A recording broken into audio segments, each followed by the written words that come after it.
I'm sure we've all heard of the saying, comparison is the thief of joy. Now, personally, I beg to differ because I think there's a little more nuance to it. I don't think it's just as simple as saying comparison is the thief of joy. I think comparison can be a thief of joy, but that's only if you facilitate it in a careless and lackadaisical manner. I believe that at its core, comparison is one of the main driving forces of joy, which brings us to our topic for today: jealousy or envy. I think nowadays it has never been easier to fall into the trap of jealousy. For one, social media makes all these different kinds of success stories so much more accessible to people than it was back then. Think rags to riches, alpha male grind set, high school sweethearts getting married, young entrepreneurs becoming corporate elites. The list goes on. You wouldn't see your grandparents back in, I don't know, the 1930s or 40s losing sleep over people hundreds or even thousands of kilometers away being more successful than them. Would you? You wouldn't. Your grandparents wouldn't do that. I don't think. And, it's not to judge or disparage against people who are worried about those things. Again, whenever I talk about something on this channel, it's almost always because I've experienced it firsthand. Okay? I've been in your shoes already. That's why I feel like I'm qualified to talk about these things. Or at the very least, that's why I'm interested in talking about these things. I worry about all those things too. I compare myself to other people also. I mean, could you blame me?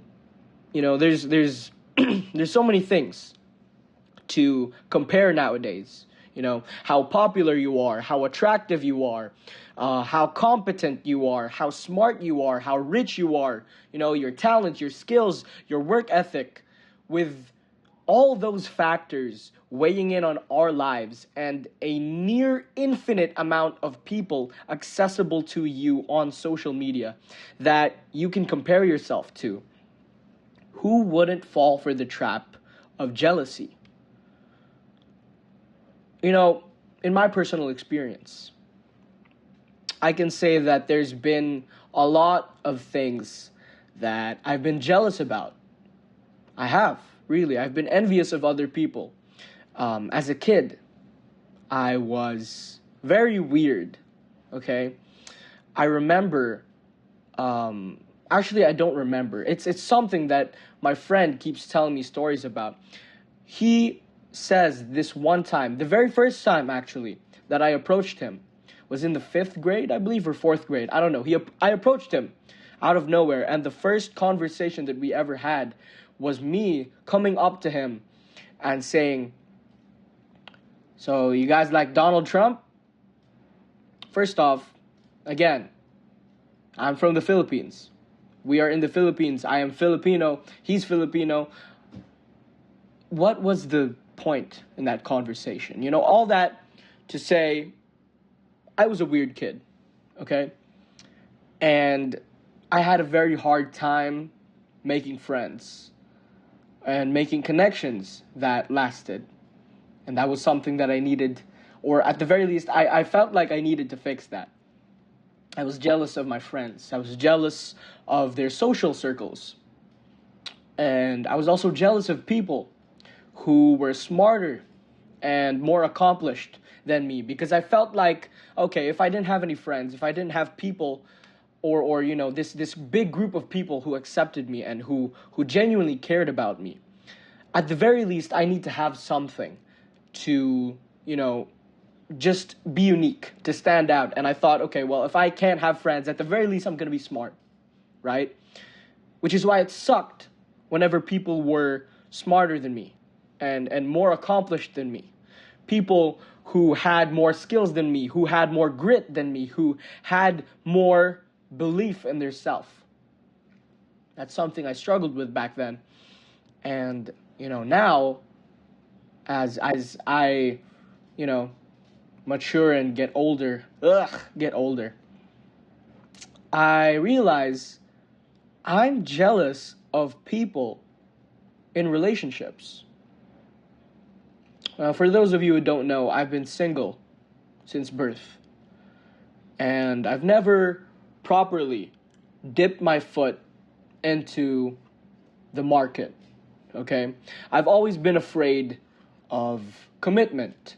And I think that stems from a deeper personal issue, which I won't get into today, maybe some other time.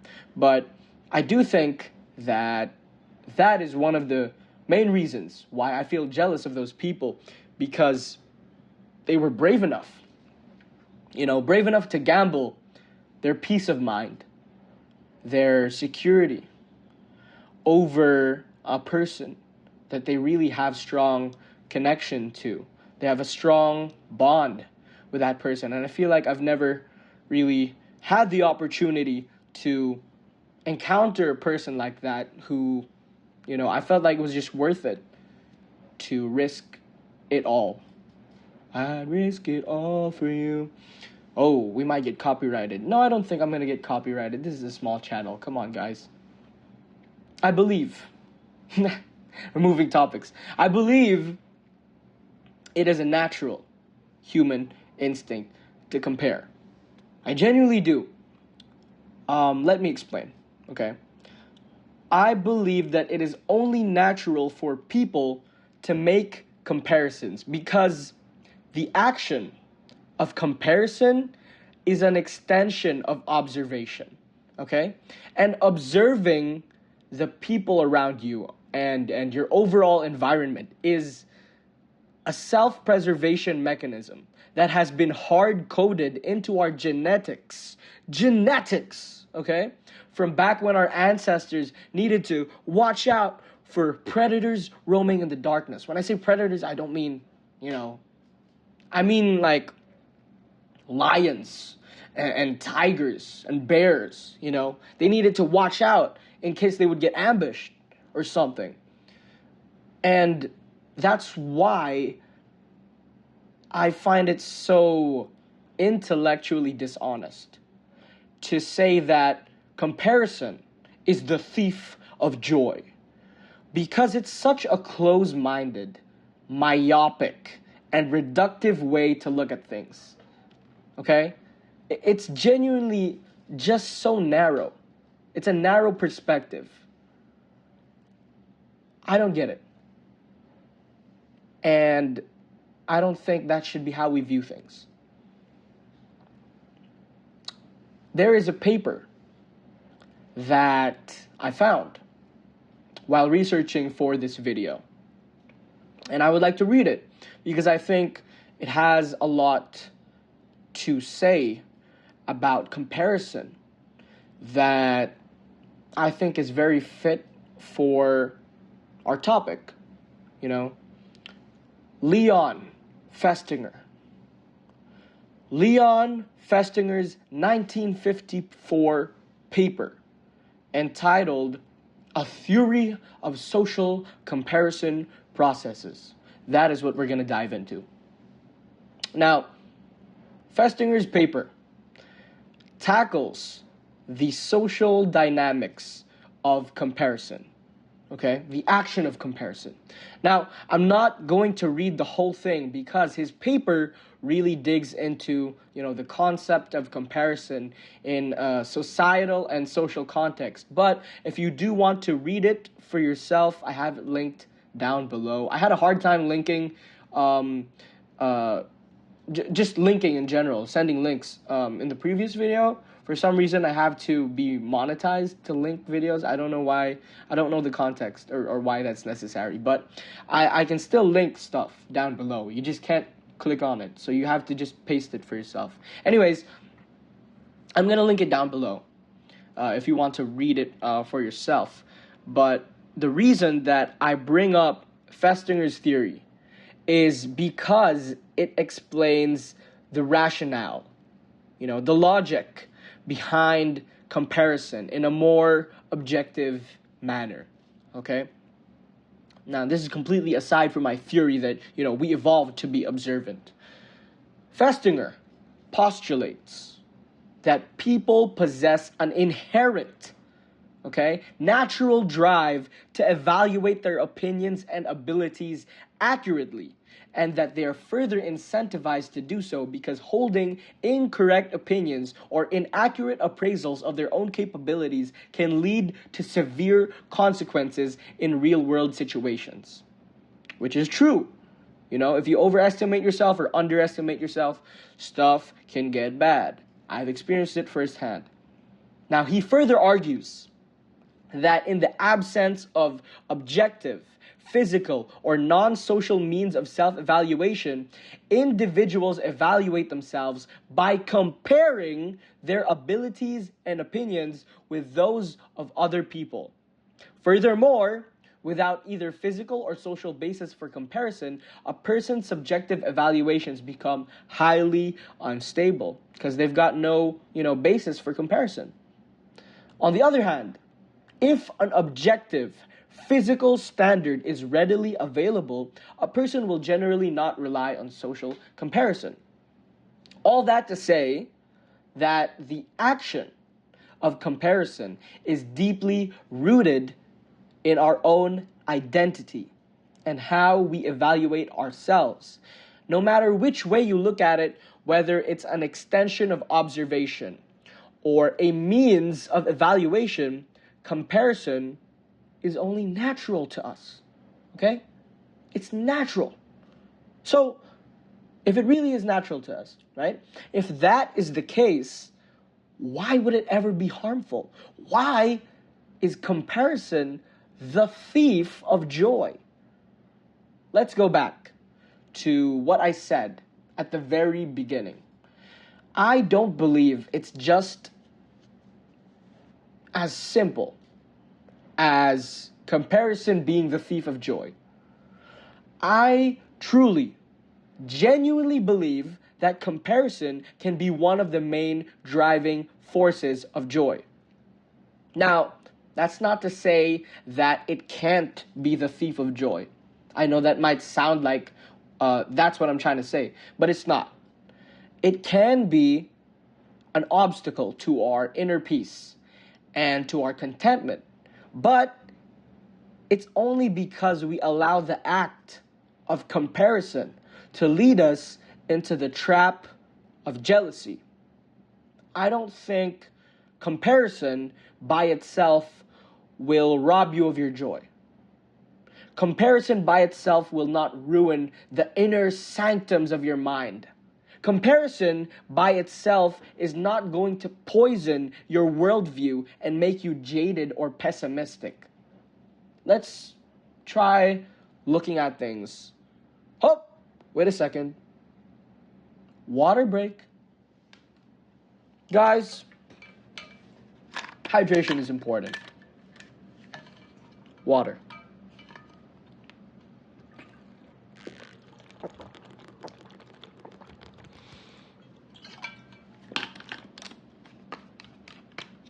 Hydrated. Blah. Where were we? Right. Let's try looking at things from a spiritual perspective. Now, the Bible. Yes, the Bible rebukes the spirit of envy because it gets in the way of contentment. Proverbs 14 verse 30 says, "A heart at peace gives life to the body, but envy rots the bones." And that's not all. There are more verses. Like, for example, 1 Peter chapter 2 verse 1 says, "Therefore, rid yourselves of all malice and all deceit, hypocrisy, envy, and slander of every kind." That verse, 1 Peter chapter 2 verse 1, takes it a step further, and it puts envy in the same league as malice and deceit. Okay? But don't just take the Bible's word for it. I know we have a lot of people here that aren't exactly, practicing Christians. If you look at other religions and other belief systems, you would see that they believe in the same thing. Like Hinduism, for example. Shout out to all my Hindu brothers out there. Hinduism has a concept called the 6 enemies of the mind. Now, in Sanskrit, it's called Arishad Vargas. I don't know if I said that right. Arishad Vargas. I bring that up because one of those enemies of the mind, one of the 6 enemies of the mind is jealousy, or in Sanskrit, Matsarya. Matsarya is the inability to tolerate another person's good fortune. It is not just wanting what someone else has. It is being disturbed by the very fact that they have it. Is that ringing any bells? Are we experiencing, or have we experienced Matsarya before? Now, pause for a second. I want you to take a moment to think about every single thing that I just mentioned just now, within the past, 3 minutes? Notice how none of the biblical scripture or the concepts of Hinduism that I mentioned directly use the word comparison. None of them.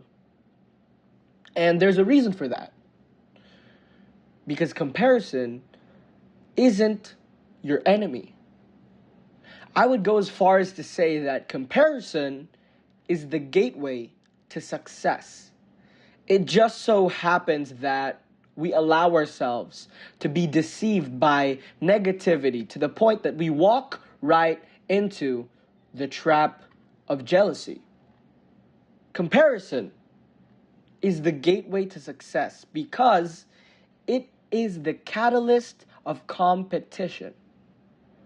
If you look at things from a logical, emotionally detached, and pragmatic perspective, you will realize that comparison is really just the intellectual side of our brain, giving us the information we need to improve certain aspects of our lives.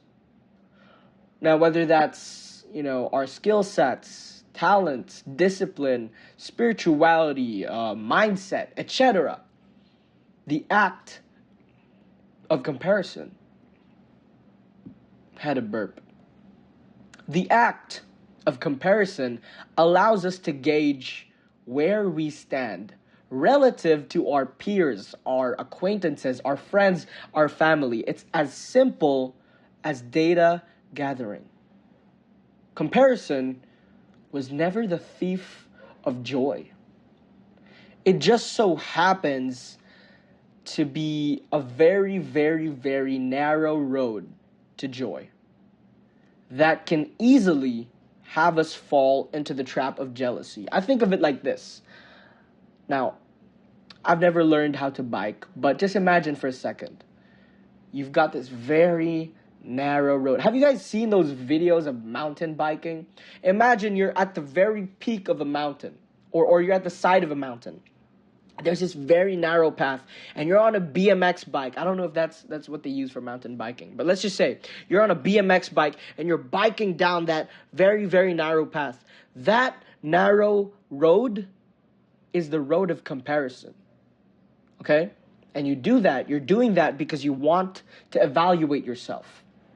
It just so happens that if you fall into the trap of jealousy.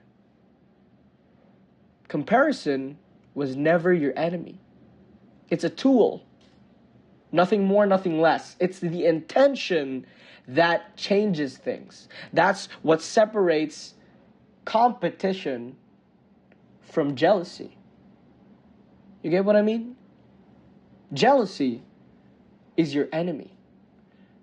So, now that we've established, comparison isn't your enemy. Innocent. Hands are clean. Pontius Pilate. If that's the case, what is your enemy? Again, plain and simple, it's jealousy. Jealousy is the thief of joy. It's not comparison. Comparison is just this morally gray middleman. Nothing more, nothing less. Well, if that's the case, what can we do about it? That brings us to our practical steps for today. We only have 3. Number 1, appreciate everything. Everything. 1 Thessalonians 5 verse 18 says, "Give thanks in all circumstances, for this is God's will for you in Christ Jesus." Now, what that verse essentially means is that all things are for our own benefit, our own good, our own betterment, which is why we ought to be grateful or thankful or appreciative in the face of all things. All things. All things. Both blessings and trials, both bad and good.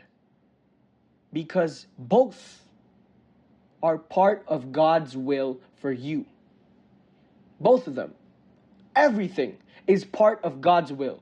Now, if you don't believe in God, or you don't believe in a supreme being, you think, the universe just has its own laws, whatever, I'm not going to judge you. At the very least, have some faith in, I guess, the universe, that whatever is happening to you is for your own benefit, regardless of how far behind you believe you are in comparison to your peers, regardless of how much less you believe you have in comparison to everybody else in your life. Be grateful and be appreciative of everything. Allow the positive energy of gratitude to lift you from wherever you may find yourself right now in your life.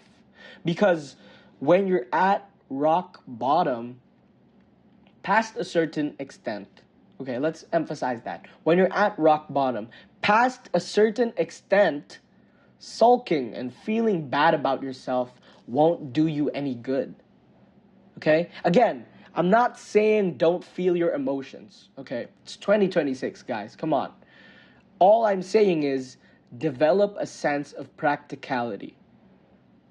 Even if you believe that where you are now in life is a direct consequence of your bad decisions, be grateful that you still have an opportunity to make up for it. And then keep on carrying on. Fight the good fight. Number 2, gratitude journal. Now, this is a little, deviating from the tone that I just set from number 1. It's a little less on the spiritual side of things. It's more of a physical, tangible thing that you can do. Gratitude journaling. If you aren't already journaling, please do journal. It might seem like, just a small thing. It's just like, oh my gosh, I can't believe it. That's just an aesthetic thing. It's just people, writing stuff. What's that going to do for me? It helps a lot to just reflect on your day or to vent about certain events that happened or how you feel in general. Okay? Now, if you're already journaling, this is what I want you guys to add to your journal. Just, a little section at the very end or wherever you feel is appropriate. Journal about one thing that you are grateful for. It can be from that day or just in general. But it has to be something that you are sincerely grateful for. And it might not seem like a big thing, but, you know, it's a challenge. It's a really, really big challenge because if you really think about it, once you're done with the first few days of journaling about how grateful you are, you know, once you've finished writing about your family and your friends, because obviously you're going to write about your family and friends. Once you finish writing about that, and you finish writing about, the most cliche things to be grateful for, you know, then you are forced to renew your mindset and learn to be grateful for smaller things or even negative things, even the worst of the worst. I remember this one morning, I was journaling on my phone because, that's what I do. I don't do it on a notebook anymore, but it really depends on the person. I was journaling on my phone, okay? And I realized just how grateful I was that the birds outside were chirping.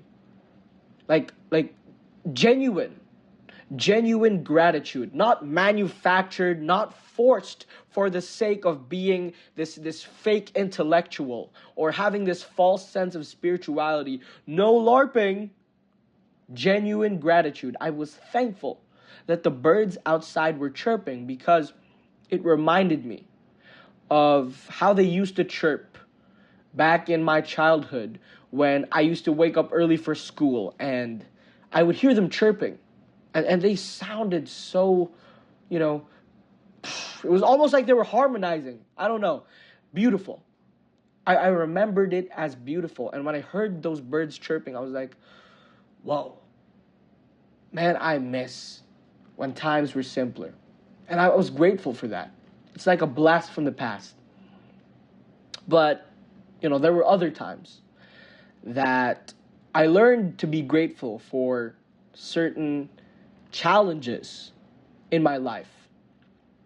I look back and I realize a lot of the things that I went through quietly and silently taught me how to be resilient and to be kind, even when there's no incentive and even when nothing is going your way.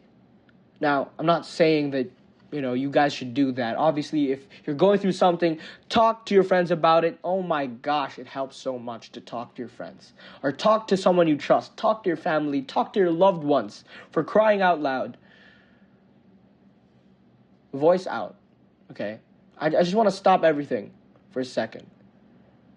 If you're going through something, if you're having a struggle, if you're really you're not feeling like yourself or things aren't going your way and you're having a really hard time or you're stressed, you're tired, you're fatigued, not just physically, but mentally, spiritually, emotionally, talk to someone about it. Don't just suffer in silence.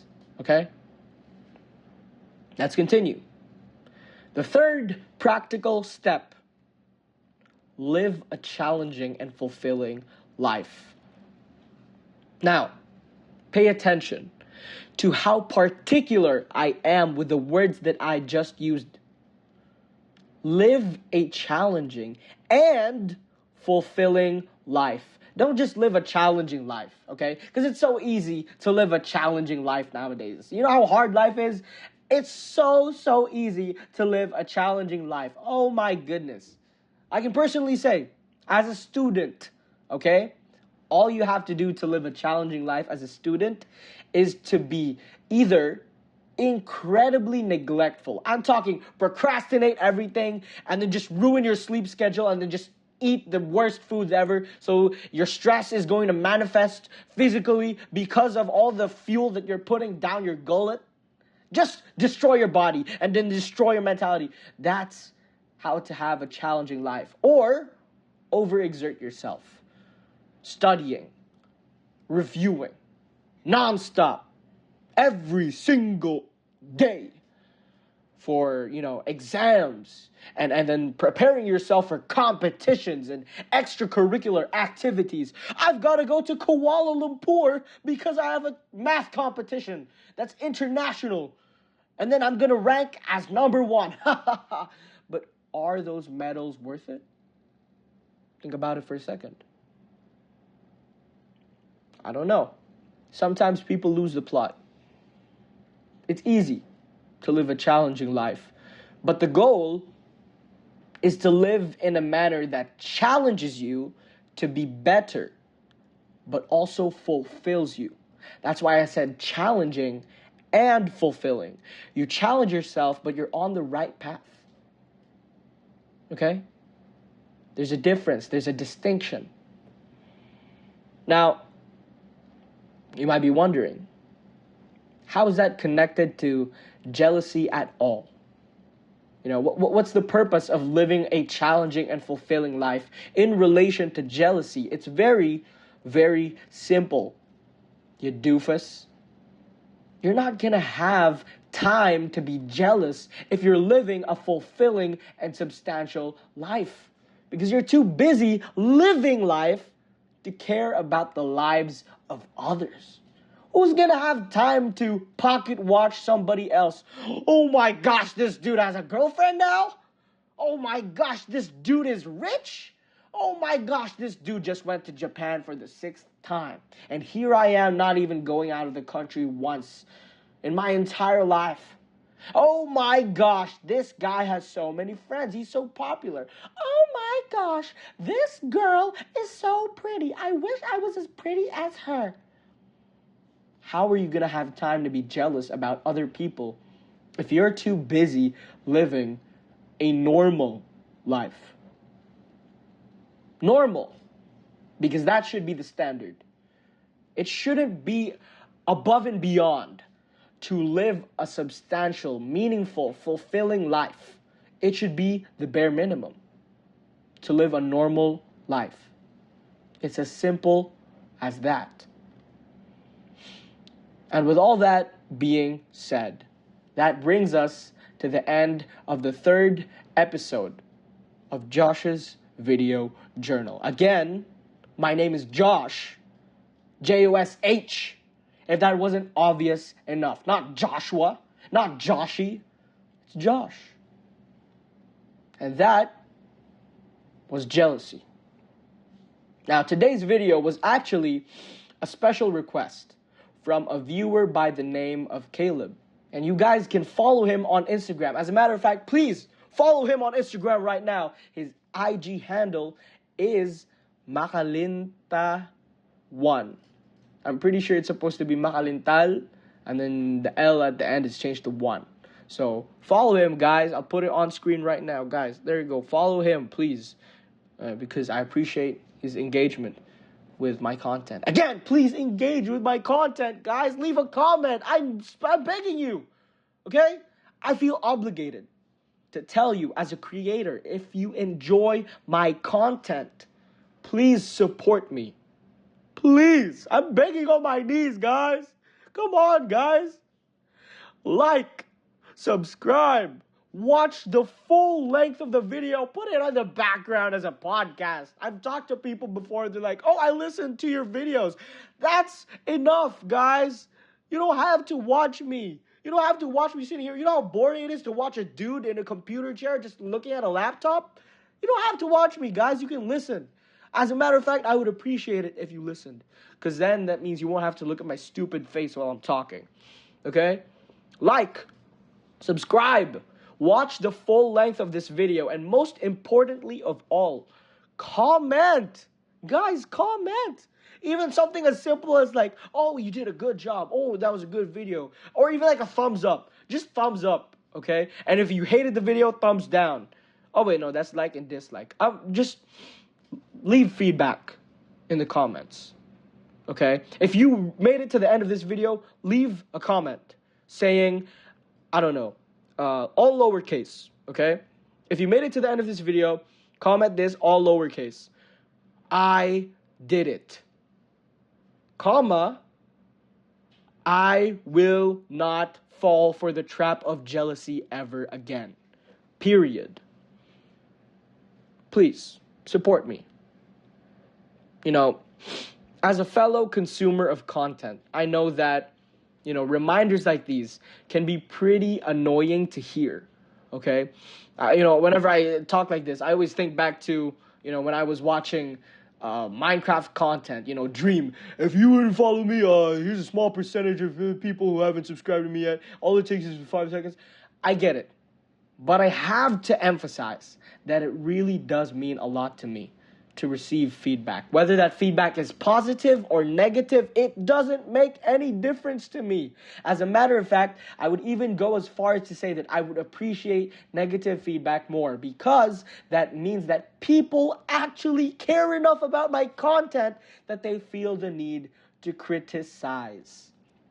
Now, of course, the caveat is that the feedback I receive has to have, some semblance of constructive criticism, because otherwise it's just hate. I don't know what I need to improve on. You guys are just hating on me. Lastly,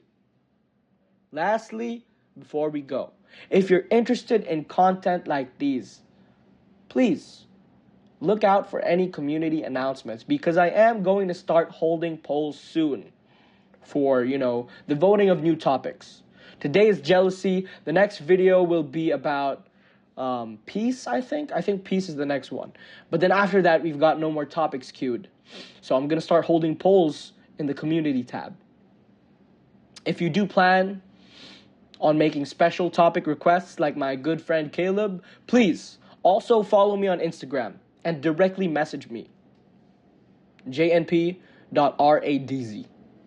Okay? As always, with all that being said, thank you for watching, and goodbye.